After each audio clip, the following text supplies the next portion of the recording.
Hello, Internet, and thank you very much for tuning in to the Cloudnative FM podcast. Data fuels tomorrow's economies, AI, and national security. But who controls that data?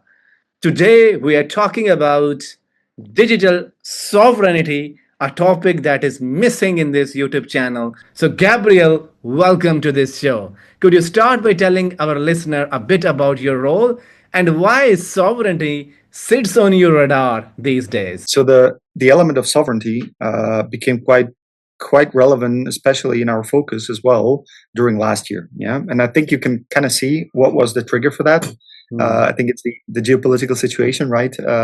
Especially triggered by United States and the president of the U.S., right?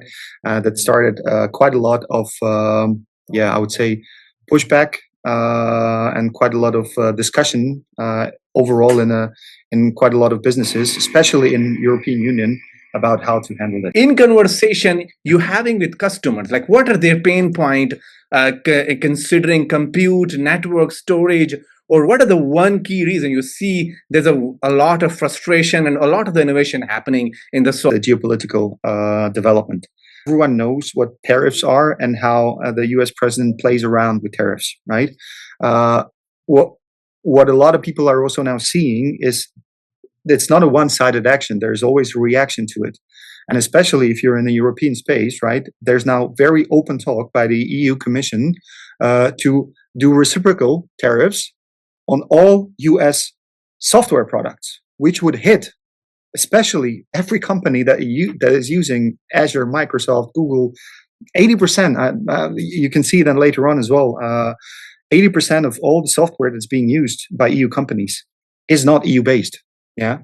So just compute that, so to speak. What is the financial risk? So you need to at least, make that part of your calculation of your risk management. Yeah, that's area one. Second area is the operational risk, and this is where things become even more heated. Yeah, we have a wonderful example of a Dutch bank. You can find it in the news as well. But this news is 2 years old now. But it's a beautiful example of how underestimating a vendor lock-in or a vendor risk.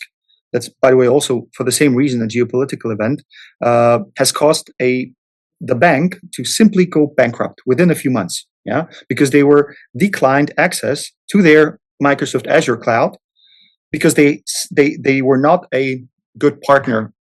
I would put it this way, and the specific reason here was they had Russian capital.